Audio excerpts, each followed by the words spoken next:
Okay, so this is the third lecture of out of eight, and in the first lecture I discussed uh, meaning, why meaning matters. I discussed perception, and I discussed the ideal that everyone has in their mind, and you could say the universal ideal, which is the place in which everyone's ideals cohabitate together, um, even though they might not be exactly the same. Uh, and that is something like paradise or the Garden of Eden or the Promised Land or the New Jerusalem as it's talked about in the book of Revelation. In the second lecture, uh, I discussed how we are called um, to be a hero in a sense. We're called to this heroic path from the voice of conscience. um, I outlined the story of Jonah, what happens if you reject that calling, and we talked about Abraham, the blessings or the benefits um, that one is promised by God if he chooses to leave the house of his father and the house of his kindred, if he chooses to not reject but to a degree abandon his tradition and sacrifice it in order that it may be reestablished on firmer ground. And today we're going to be discussing what happens following the call of the hero, and that's where we are. And so I'd like to introduce you, if you don't know, to the Exodus narrative. So Abraham is the father of the Israelites. And Abraham was the father of Isaac. Isaac was the father of Jacob. Jacob wrestled with God, and he had his name changed to Israel, which means he who wrestles with God. Um, Israel then had 12 sons. Um, they then had children, and they went to Egypt, and there were 70 of them there, and then they multiplied greatly, and here we are in Exodus. So in the Exodus, there's likely at this point already, there's likely hundreds of thousands of Israelites, a lot of them, and they multiplied to so great a number that that Pharaoh um, said, "Hey, we need to do something with these Israelites. Otherwise, if a war breaks out, they might join our enemies, and they're so powerful, and there's so many of them that would be very detrimental to us in terms of winning that war." And so Pharaoh enslaves the Israelites, and he does so presumably um, at most 400 years. And then God comes to Moses. We talked about Moses a little bit in the last lecture. He comes to him in the form of a burning bush. So you have the bush, and that's like a symbol of life. And then you have fire, which is also a symbol of life. So it's like life multiplied. Um, and so Moses is living in this ordinary life, and he's called by God to free the Israelites. Now, God's promise to Abraham was that he was going to give him and his descendants the land of Canaan. Now, they're in Egypt, which is not the land of Canaan, and they're enslaved, and it's not looking too promising for them. And so God calls Moses and he says, "I need you to go talk to Pharaoh and tell him to let the Israelites go." And that's another notion right there, just to mention it, that speech is is the proper manner in which transformation occurs. If you want to change something, you shouldn't force it. You shouldn't use power unless it's necessary, and you should use your speech as much as you can, and you should use power as little as you can, effectively. And so Moses does so, and it takes 10 plagues, and then Pharaoh finally lets the Israelites go, and then he, of course, changes his mind again, and he sends the Egyptian army to go after the Israelites, and the Israelites make it to the Red Sea, and they go, "Oh no, there's the sea here. It's a boundary; they can't cross it." And so they're like, "Oh great, we're gonna just die now." And I don't know if God tells Moses or if Moses just does it, but he presumably strikes the ground, and the sea goes out, and the Israelites are able to walk through, and the Egyptians try to follow after them, but the waters close back up and sweep up all the Egyptians and killed, um, presumably a large amount of them, but not all of them, probably. Um, and so the Israelites cross the Red Sea, and that's the line of no return. Fundamentally speaking, there's no going back after that. Um, because the river blocks the path. And so the Israelites, you would think that the Israelites would then immediately go into the promised land. They rejected tyranny, and so of course they would just go immediately to the promised land, but it actually ends up taking them 40 years to go there. And if you were to go, let's say like if a few people were to go from Egypt to the land that the Israelites were called to go to, that journey would have been like a few days, and it took them 40 years. So the question is, why on earth did it take the Israelites 40 years to make it to the promised land? And well, firstly, why did they go to the desert? I mean, why didn't they just go immediately to the promised land? Why was there even a 3 days journey in the first place? And well, I guess the first thing you should understand is that the Israelites were enslaved, yes. But the thing about slavery usually is that it's not just the tyrant's fault or the slave owner's fault. It's also the slave's fault. Now, I'm being careful when I say this. I'm not saying that everybody in history who was enslaved because of what they did, or they could have escaped slavery. That's not what I'm saying. It's a specific case. I'm making a minimalist case, at least for the Israelites. They were enslaved, and they were enslaved mostly through choice. I mean, there were so many of them. They could have rebelled, and I think you see that partly in their journey through the wilderness. They whine and they cry, and they say, "Oh, that we would have, gone back to the good old days when we were enslaved in Egypt. That's far better than the desert," and that's true. Existing in a state of comfort, even if it means you're enslaved, is, I'm not gonna say it's better than the desert, but it's more enjoyable than the desert. When you're in the desert, you would prefer the prior slavery, and the reason being is that what happens when you go to the desert, and I'm speaking symbolically and in terms of the story, is that your frame of perception itself collapses.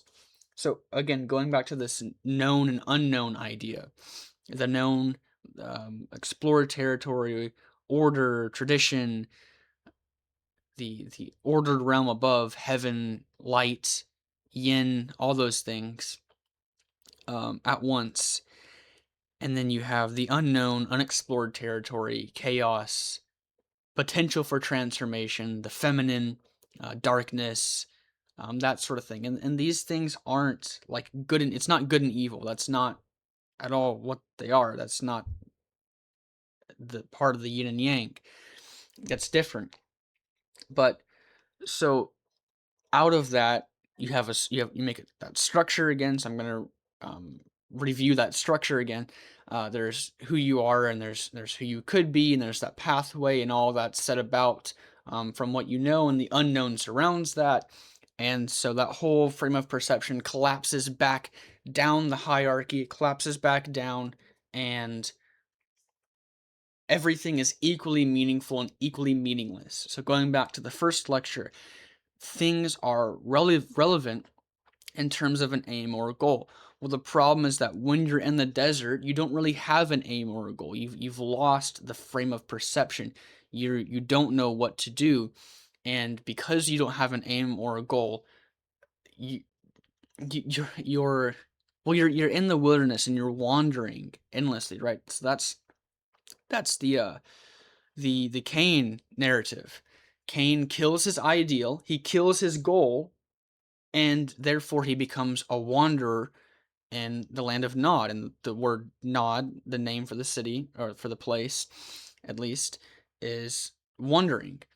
And so so when that frame of perception collapses, the things around you, sure, they exist materially, and materially they have, you could say, I mean, they're still relevant materially, but you don't have an aim, and so you don't see them as a pathway or an obstacle. You see them all as equally relevant or equally irrelevant.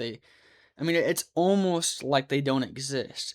And so it's like going back to what I said in the first lecture about what to do with the large array of scientific fact, um, and asking the question, can you orient yourself in terms of those facts? And the answer is yes, but you need a perception, you need a goal, you can use them, but in relationship to an end.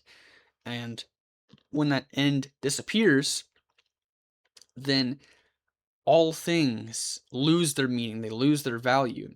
And so, at least in the tyranny, right, you have, things are ordered, and they're hyper ordered because it's a tyranny and it's slavery, but they're ordered, they're predictable, they're comfortable even. I mean, slavery to a degree is comfortable because you know what's going to happen. You don't have to face chaos. You don't have to have your frame of perception collapse. You don't have to learn. You don't have to change. You don't have to adapt to anything, because you're simply just told what to do when you do it. And of course, the Israelites complain in their slavery, but when they go to the desert, they complain about being the desert, and they say, "Oh, that we'd be slaves in Egypt again." Oh, the nostalgia of the good old days. Um, and so you'd say, well, why on earth would anybody want to go back to slavery? And the answer is, they're faced with a lot of chaos, and it's not difficult living in the wilderness, and there is no food, and there is no water, and they must rely on God to provide them for food and water, and it isn't ordered, it's not consistent, it's new things all the time, and they'd prefer if everything stayed the same. Essentially, is the Israelites' condition. And so this, I mean, you might say, well, if the hero's journey is, and it is this, if it's the process of transformation itself, why on earth? Well, if it's the process by which positive transformation occurs and things become better and you're blessed and you become a blessing, then why would anybody reject that pathway? And the answer seems to be something like, it's difficult and there's a large sacrifice required. That's what I was getting at the end of my last lecture. You have to, in order to make it to the promised land, like the ultimate um kingdom, the kingdom of heaven on earth, in order to make it to that ultimate place, you have to make the ultimate sacrifice. And that's what the Israelites did, whether conditionally or unconditionally. I think they did it conditionally. They listened to the voice of God. They could have stayed, and they decided that they were going to go to the promised land. Now, maybe they didn't know that they were going to be spending 40 years in the wilderness, but they did, and so the thing about the Exodus narrative is there's kind of the, geographically speaking, there's the idea that it could have been easier. It could have been way quicker than 40 years. It could have been, a few days or maybe like a month or something, but not 40 years.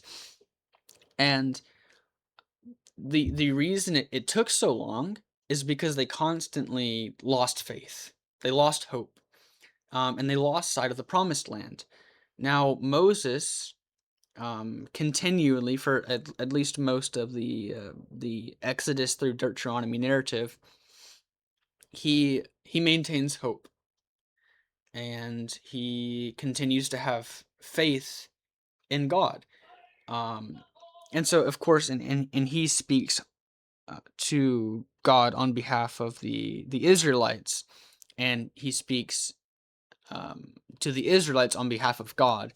It's kind of that play there, and that's also what's established in, I believe, the Leviticus law, where the priests represent the people to God, and they represent God to the people. Um, and so Moses doesn't lose hope, and that's very important. And so one of the ideas that's portrayed in the Exodus narrative is that yes, the desert can be worse than your previous state. And I think it is. I think it's this mountain idea. You're here on top of the mountain, and if you want to go to a higher mountain, you don't just go straight up. You go down and then you go up. And that's what's portrayed in the Exodus narrative. And so when you go down, if you lose hope, you stay down there. Or you at least stay down there longer, and you stay down there until you regain hope. And so the Exodus narrative is kind of this big cycle of the Israelites saying, "All right, we're going to do this." They lose hope. They rebel against God. They say, "Oh, that, God brought us out here in the wilderness to kill us. How much better would it be if we were back in the land of Egypt, enslaved, and at least there we had food and water," I think is one of the things that they say. And they lose hope, and thus their desert wandering is extended. And so yes, the desert is worse than your previous state, but you can make it more bearable, and you can make it horrible. You can make it like hell on earth. And that's partially what the Israelites do. And so at one point, the Israelites rebel against God, and because of that, they are not allowed to go back into the promised land.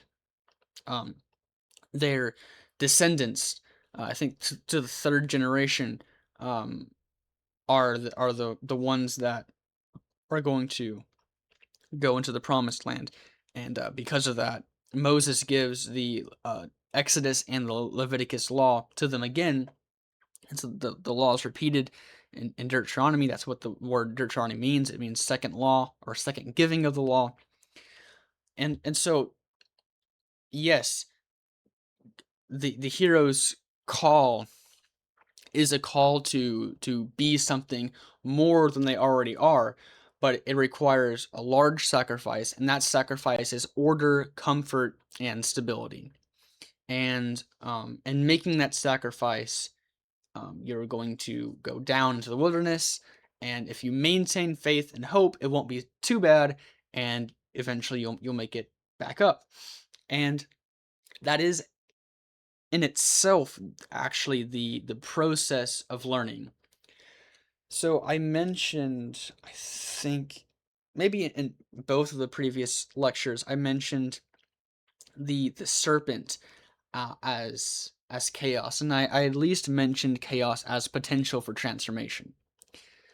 And there's a very strange story in the Exodus.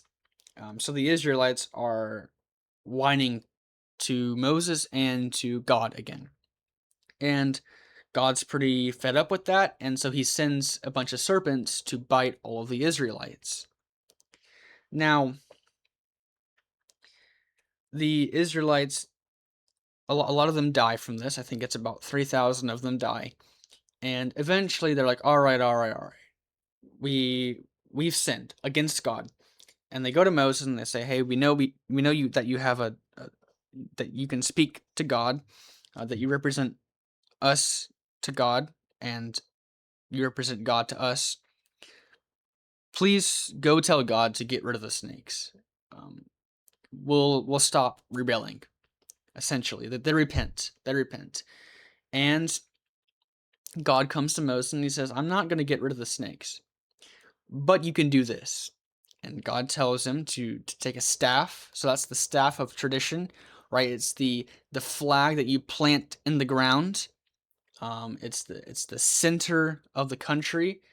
One example that you can think of is when the Americans made it to the moon and they planted the flag in the ground. So it's like establishing tradition, saying we've explored this land, this is ours, you're claiming it, you're giving it an identity. And so he says, make a staff and put a bronze serpent on it. And when the Israelites look at the bronze serpent, they'll be healed from the poison, or the poison won't affect them. And it's such an interesting story because, again, it goes back to the idea that why is there a snake in the garden? And the reason being is that in mankind's ideal state, he isn't protected, but is strong enough to deal with the potential catastrophes of his life. He's not protected from the snakes. There's not a force field around him. And the snakes aren't all gone. The snakes are there, but they're properly ordered and they're properly subdued. And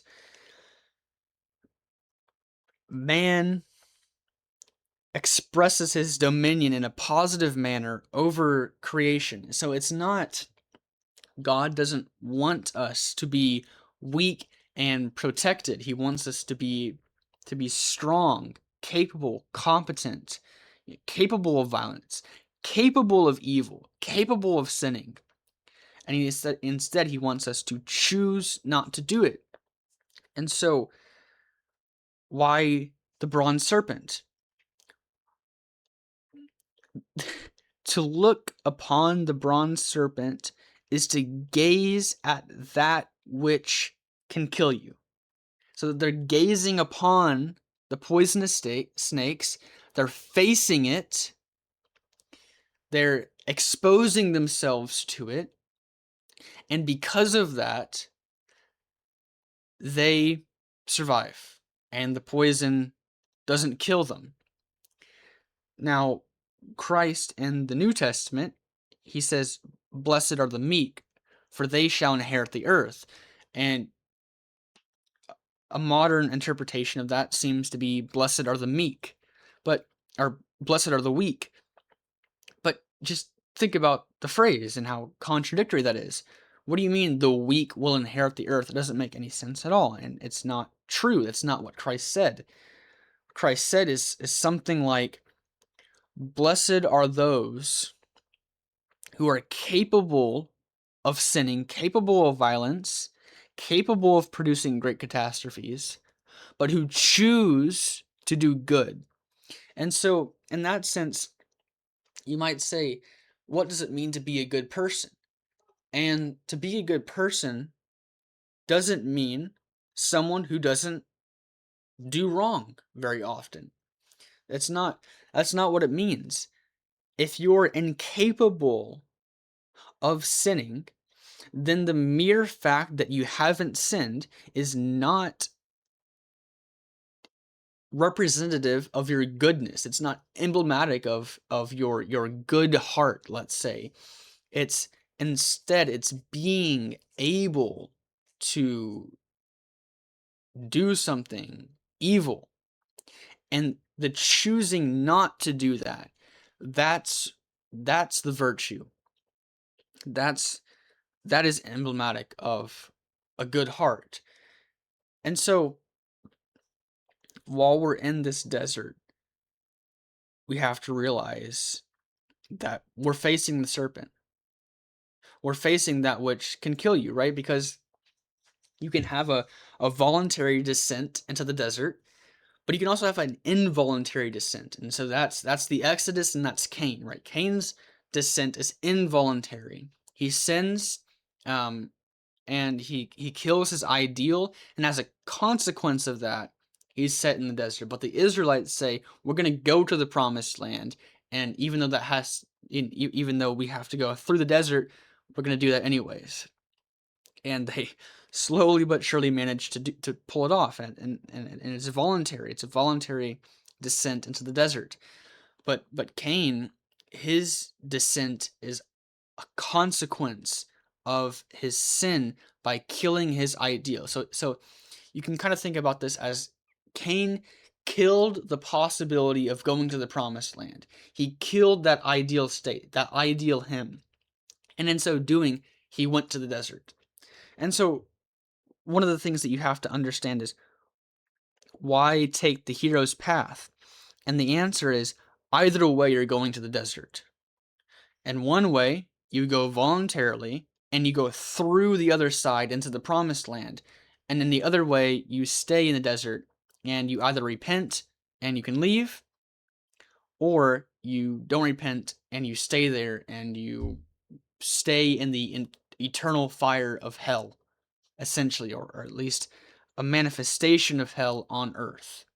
So when you go into the desert, the dragon of chaos reemerges, and the dragon of chaos is the unknown in its complete manifestation. But you could say, why is it a dragon?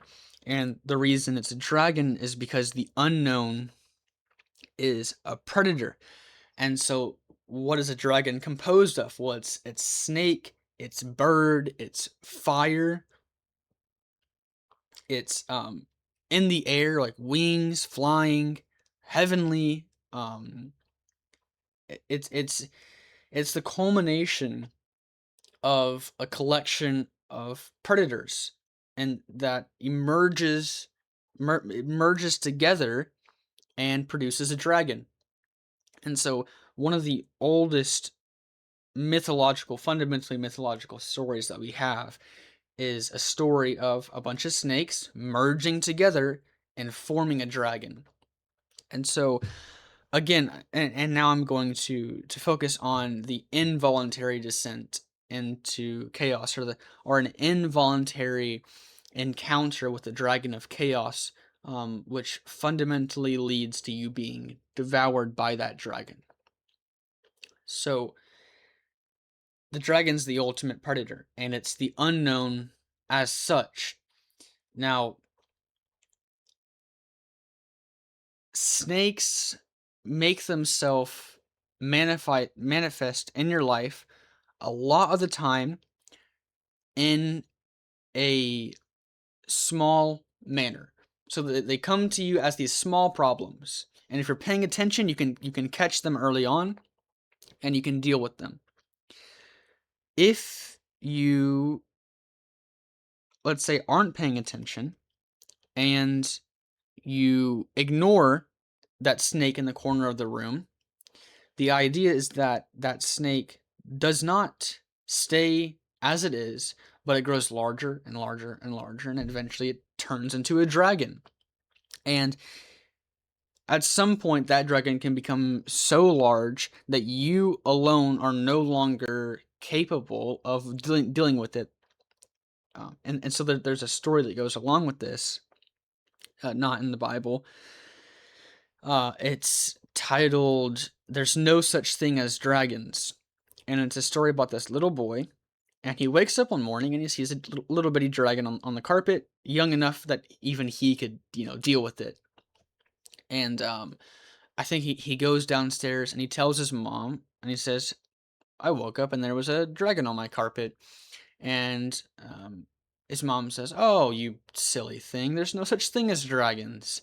And so later, the dragon comes and he stands on the table, and his mom, still says, "Oh no, there's no such thing as dragons." And so she starts making pancakes for him, and she brings the pancakes and sets them on the table, and the dragon starts eating the pancakes, and the mom's like, "No, no, dragons still aren't real." and she makes like I think it's like 20 pancakes or something, and the kid gets like one pancake, and the dragon gets the other 19. And she says like, "Oh no, no such thing as dragons." And so, and then by that point, the dragon gets bigger and bigger. Maybe you could say at that point, the dragon gets so big that the child can't deal with it, and he needs his mom to deal with it, but she doesn't believe in dragons. And so the dragon gets really big, and eventually it's in the hallway, and it's taking up the whole hallway, and she has to like awkwardly walk around the dragon, but she's still like, "There's no such thing as dragons." And then eventually the dragon gets so big that it takes up the house and moves the house away. And the father comes home and it's like, "Well, what the heck happened to my house?" And he goes to the neighbors, and the neighbors are like, "Oh yeah, a dragon walked away with it." And so it's kind of a funny story, and that's a good thing. You know, things are the truth is optimally told in a it's optimally told in a humorous manner that's fit for the truth. Um, that's one of the things that you see in the Gospels from Christ, especially on the Sermon on the Mount. He's very good at telling the truth in a humorous way. And it's very beneficial because you laugh, and then you realize the deepness and the truth, to that truth that's being told in a humorous way. And then you've already encountered it, at least in a humorous form. And so it's, you could say, it's easier to digest. And so that's why humor is very useful. It's very good, and it works quite well. And so, what do we have to take away from that story? Well, don't ignore the snakes or the small dragons while they're still young and can be dealt with. It's best to deal with the unknown, um, as soon as possible, rather than later. Definitely sooner rather than later. And so that's what happens when you go to the desert, is you find the dragon. And so there's two more things that I want to talk about,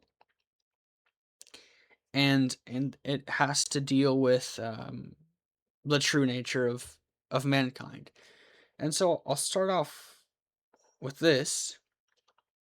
We can look at the horrific acts of history. And so we have our modern day, where things are quite peaceful, at least post World War II.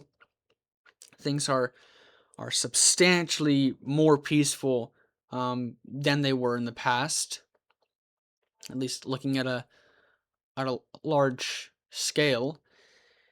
And we're the exception. That this peaceful state where most people are in harmony with one another. At least they're in enough harmony to the point where they're not killing each other, with swords or with guns or atomic bombs or those such things. But this is not emblematic of the totality of human nature. What we see largely in the past is we see human beings with the capacity to do great evil and to do great good.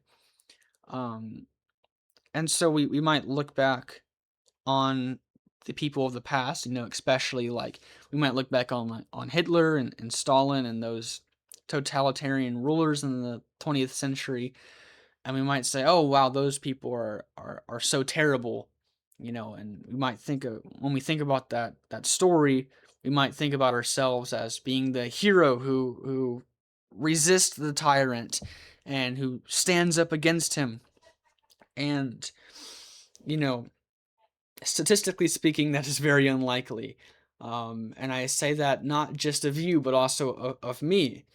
I don't think, in the least sense, I hope I would be, but I don't think that it's necessarily guaranteed that if I was a German citizen in the 20th century, that I would have been one of those heroes that stood up against the tyrant or the pharaoh.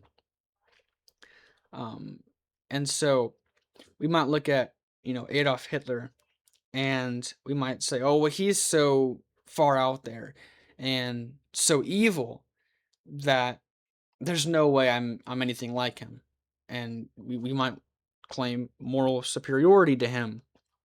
But the problem is that that isn't true. Actually, Adolf Hitler was all too human. He was quite human.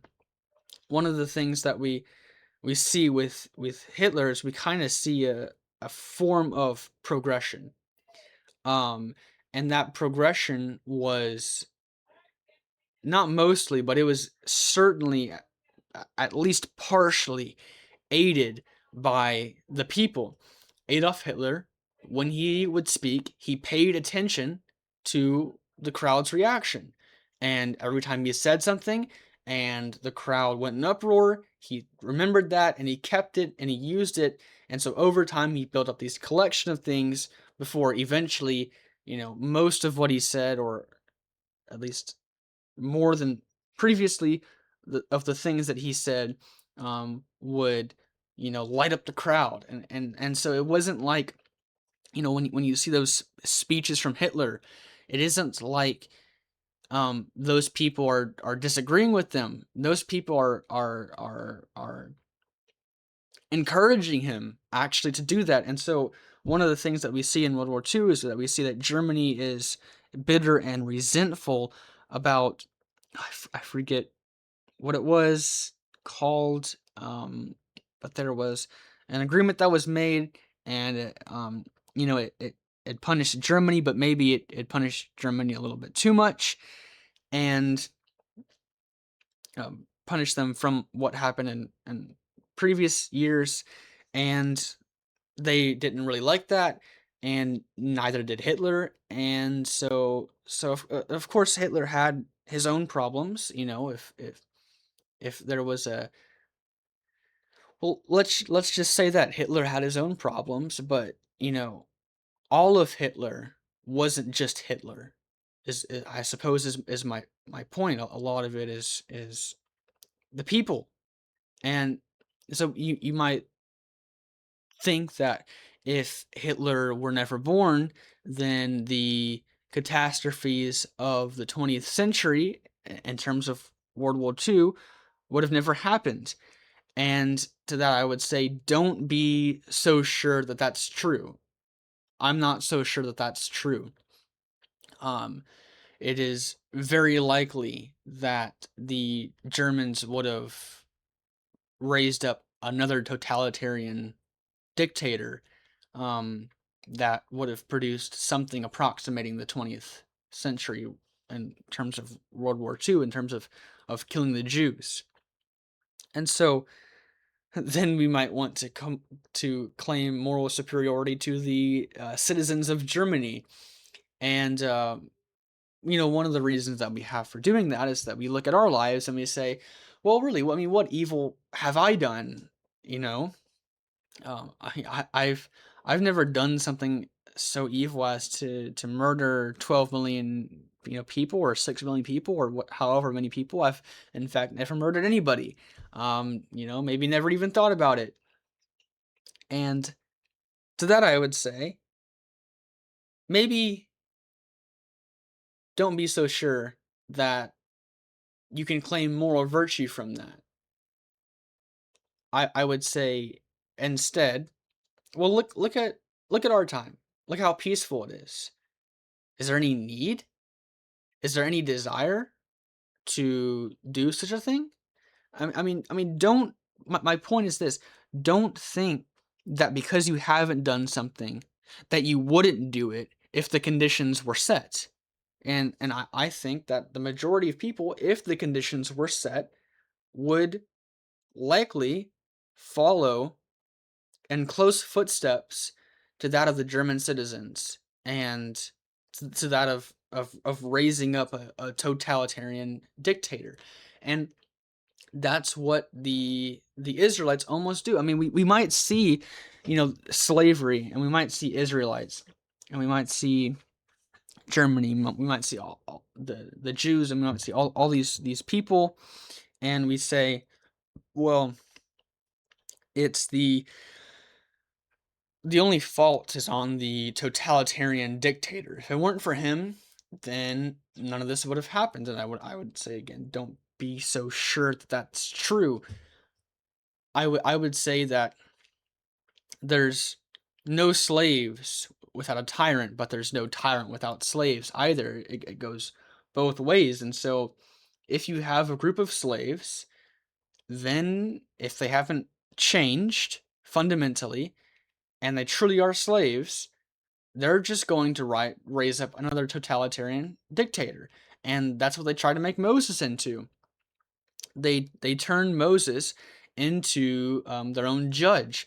And so Moses, or Jethro, I believe, comes to Moses and says, if you keep doing this, you're going to die from being so weary of judging all these people. Remember, there's, I think, 600,000 Israelites here, and Moses is the one judge over all of them. And he says, no, no, no, this isn't how this should work. You're going to die and be weary from this. And so what Jethro tells him to do is say, set one judge of the Israelites, set one of them over 10, one over 50, one over 100, etc., up the hierarchy. And if something can't be dealt with at the lower levels, it'll go up to Moses, and then Moses can deal with that. And what that does is it teaches the Israelites to be self-reliant insofar as their judgments are precise and in accordance with divine will, with the law that was presented to them. And so we might look at tyrants, and we might look at slaves, and we might look at them as being the oppressor and the oppressed. And it's not that simple, actually.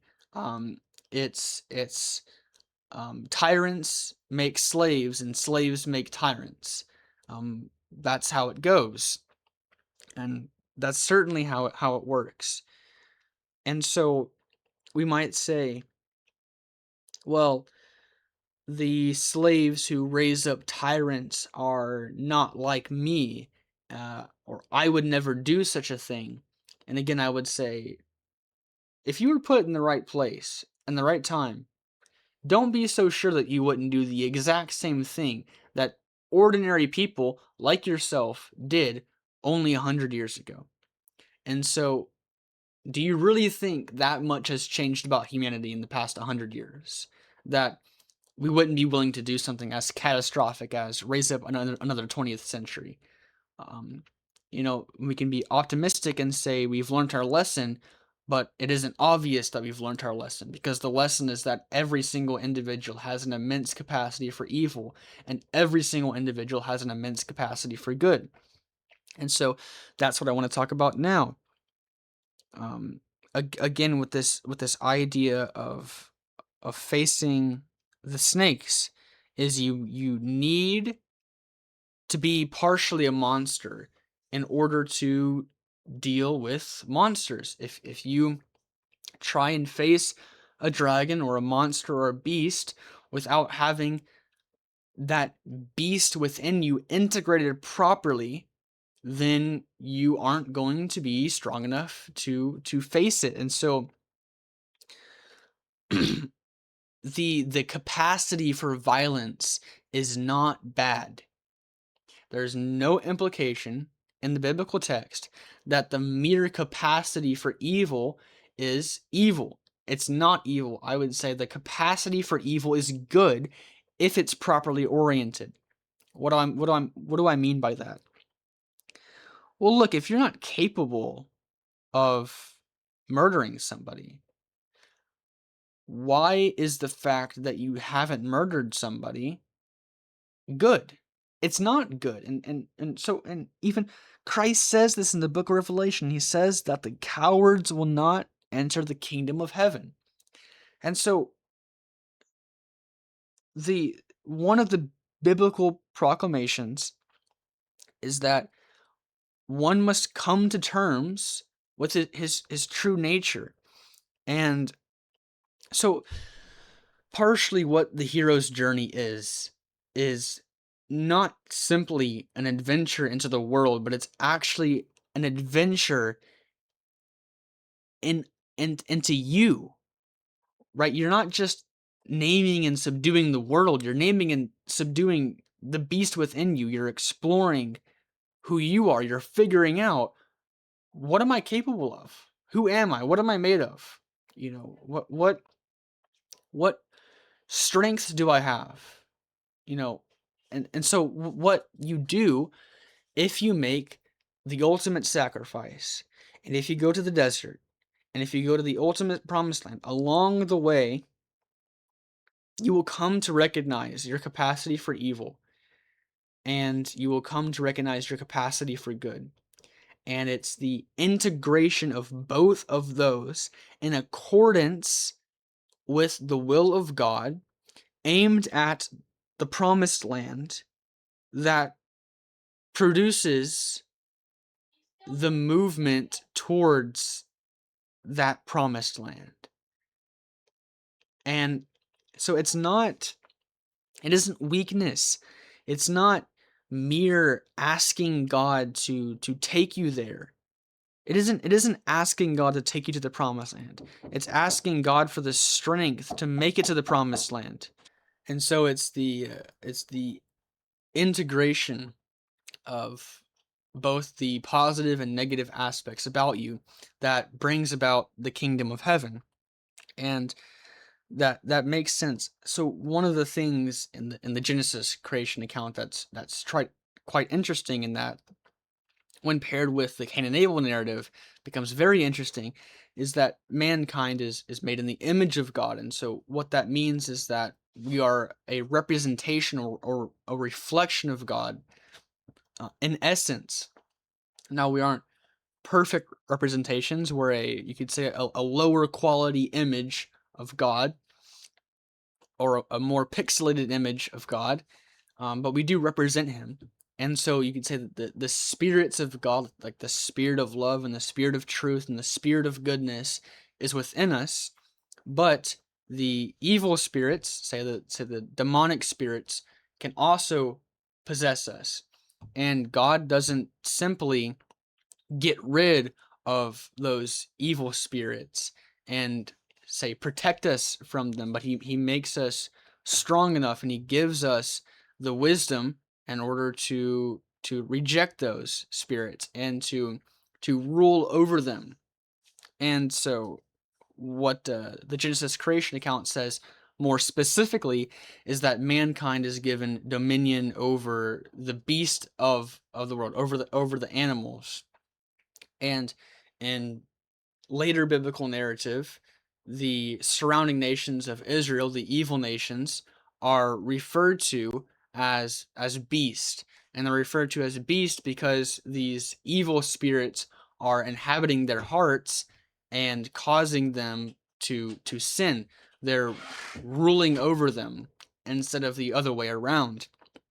And so when the Bible says that we must rule over the beast of the field, that also applies to the beast within us.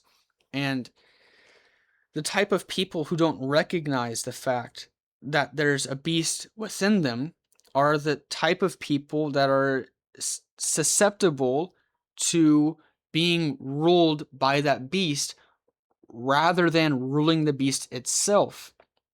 And so the wandering into the wilderness can either bring about the best in you, or it can bring about the worst in you.